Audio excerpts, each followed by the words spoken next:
Time is the fourth hack, tip, trick, fundamental, or whatever that I want to talk about when it comes to travel and being an expat or nomad. Time and time management is a dry subject. Nobody really likes to talk about this, but it's another one of those things that is just so important. And there's some things that have changed my perspective on this significantly. Had to move back inside. Too many distractions. I got a couple buggies in the eye, and just going to slam this out because I want to get on to other subjects that I want to talk about, like where I've been and what I've been doing, and some beautiful footage. Get these administrative videos kind of in the books, and I don't need to worry about doing them for a long time. Because part of this is I can just point people to these videos and say, hey, go watch this if you want to know my opinions, instead of making them listen to me on a bus. So time when it comes to traveling, time, everybody says time is your most precious thing. Time is the most precious thing you have, but we don't really put that into practice in the daily, right? We talk about it, we know it, we hear it, we listen to it, but how many people really act like time is their most precious commodity, 24/7, maybe 5 minutes here? We're not robots, right? We're never going to be robots. We're not going to function like a robot. And so you are going to use time in inefficient ways compared to your goals. You're going to use time to enjoy things that weren't on your list of to-do things, right? And there's those people, they write down the list of things they're going to do before they go to bed. And I've studied a lot of these time management, advanced time management type people, and their practices and everything. And it's just too much work for me. It's just too much work. Maybe one day I'll get to that level. But for me, I don't see anybody living that time is your most precious. I don't see them walking the walk or, living it 24/7. So I think of it kind of in that sense, but in, with a little deviation, a little bit, to the side, or a little bit to this side, or whatever.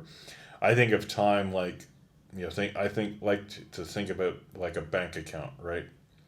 And you've got this much to spend, and you've got the rest of your life to spend it, or you've got the rest of the month, or the rest of the week, or whatever, right?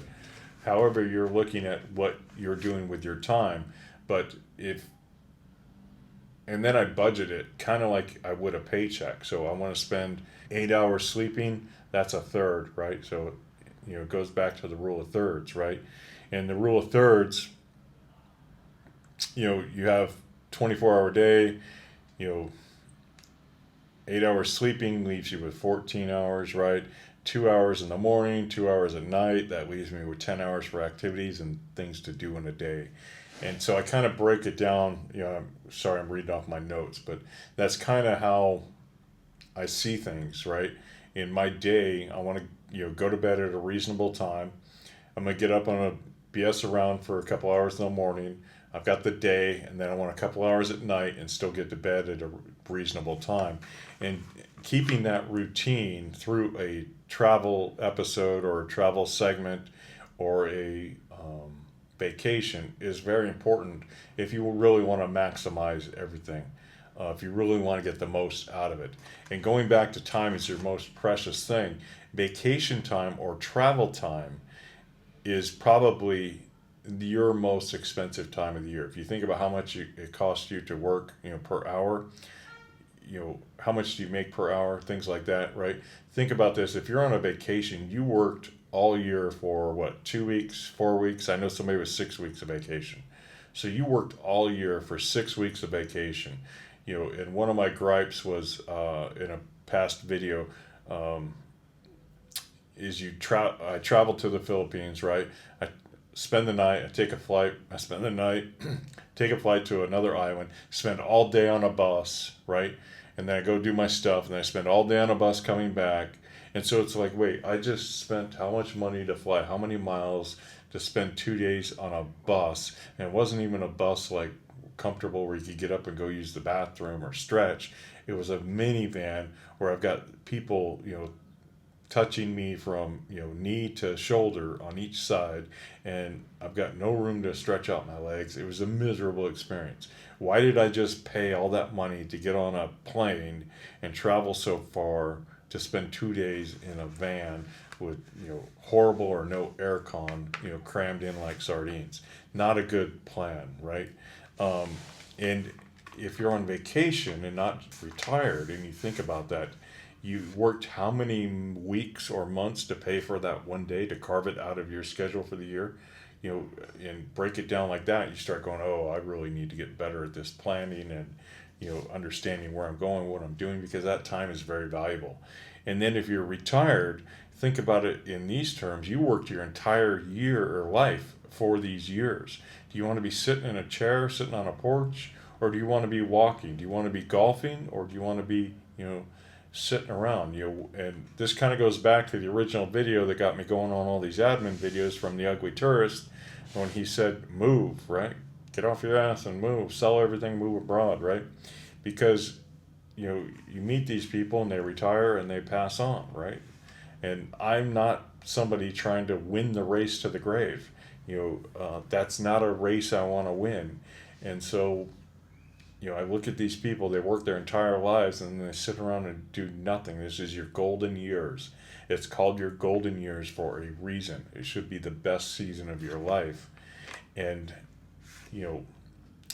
if you just stop or lack off or slack off, or stop living it deliberately, it may not be your golden years, right? The best way for things to go exceedingly well is to be deliberate about it, to plan it, to have a plan, to have expectations, to have goals, right? And all that, mundane stuff you want to leave behind in the working world, it's going to serve you the best in your golden years.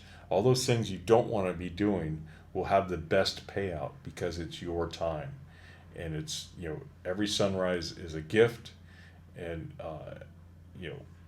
so I think of time, like I said, like spending cash, and break it out in that budget, and for me, I kind of go by this, I had to write it down to really see it, but I kind of, in my 24 hours, I usually spend around 8 to 10 hours sleeping. It's the plan, right? 2 hours in the morning, that's to get breakfast, shower, do whatever, and then 10 hours out doing things. Or sometimes that 10 hours is, because I'm a nomad, sometimes that time is spent sitting around. Sometimes that time is spent, at a bus station or what. But I get about 10 hours of activity. And if you're on vacation, that's kind of a good thing to think about and adjust it according to you and your preferences or whatever your goals are. There are times, there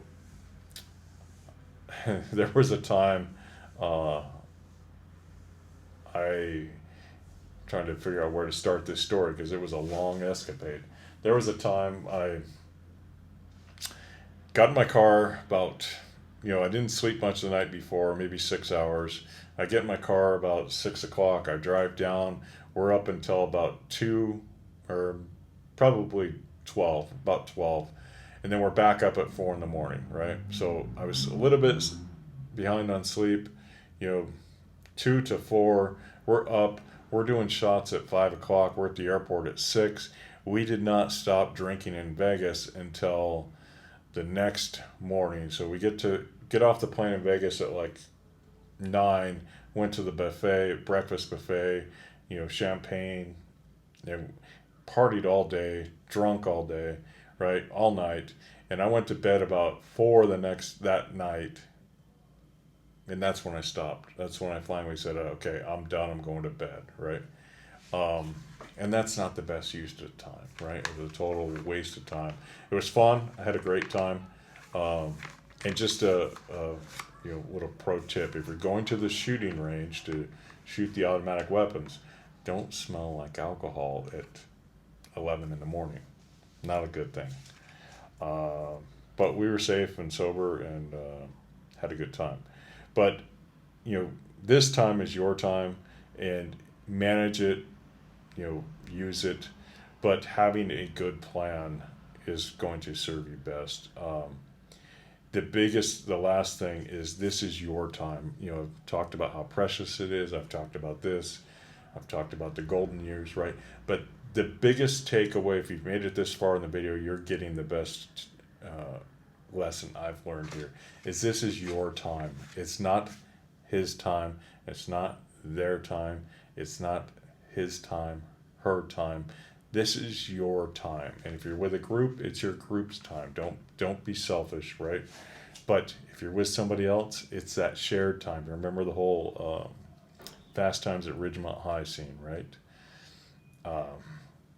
But nobody has an obligation to your time. Nobody has a right to your time. So I've had so many instances where people try to force me into their web of whatever, and they get really upset when I walk away. Get really upset. But especially hawkers and barkers and taxi people want to yell at you, and then they want to have a conversation, and it's like, no, I'm sorry, leave me alone. Leave me alone. And I've actually had the conversation with people in the street. Do you understand the word no? Okay, you do. So I've said it twice. How many times do I need to say it before you understand no? And that's not a fun conversation. It doesn't make me happy to have that conversation. But my time is my time. I'm not obligated to jump on your crazy train or their crazy train or her crazy train, unless I want to. And honestly, a lot of the times when I'm walking around, I'm busy in my own head because I'm used to being in my own head, right? And I'm more than happy to stop. But if you see me walking down the street, even if you're my friend, don't expect me to notice you because I'm probably looking 1,000 miles away, right? In fact, it just happened a couple nights ago. Some people I know walked right by me, and I just totally oblivious to it, right? And they came back, said hi, and they were like, said, yeah, I was checking out this, and I showed them what I was looking at, and it was beautiful, right? But your time is your time, and when people want you to spend your time with them, that's your choice. And whether it's I had a guy this morning trying to stop me and wanted to talk to me forever and a day. Had another guy, and I try to be more and more cognizant of that. And when I meet somebody, just randomly, I met this amazing gentleman the other day. We talked for like an hour and a half on the stairs of all places. And when I meet somebody like that, I try to always be cognizant. Hey, do you have the time, or and put it back and put it verbally, just out of respect, because I understand everybody's time is precious, and I'm long-winded, as you should well know if you made it even through this video. I can't tell a short story. I'm trying. It's hard. I'm getting better. I will get much better soon. But your time is your time, and this is your most valuable time in life. Whether you're on vacation, anytime you get on a plane and go someplace, that is your most valuable time. Whether you're on vacation, whether you're an expat, whether you're a nomad, whether you're retired, this is your most valuable time. You're not walking through Costco, trying to find some seed or, lawn care products, right? You're out in places chances are you're never been, may never be there again, right? And the last little memory clip I'll give you is, I grew up, we were the feral kids, they say, of the 80s, make it home before sunset type kids, and get the hell out of the house type kids, and that was great. It was a wonderful childhood, right? But I don't know where this phrase came from or this idea came from, but somebody said, go back to when you were riding around with your pack of friends on your bicycles around your neighborhood, and what would you do differently if you knew it was going to be the last time you got to go on that ride? And that is something I think about all the time when I'm traveling. When am I going to be back here? Do I want to take an extra 5 minutes and let this soak in? Do I want to stop, bend over, and smell that rose and pray a dog didn't pee on it? Do I want to do this? Do I want to do that? I went and had some food the other day. I wasn't particularly hungry. It was way out of my fasting window, but I've been wanting to try this place forever. And that thought came to me that I may not be back here for years and that place will be closed. Let me go try that food. And I did, and I was very happy with it. It was great food, right?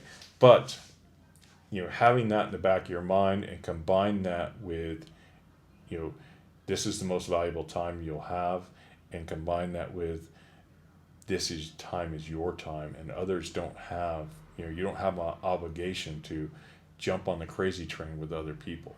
And I think, those three real things really can change and maximize your travel experience.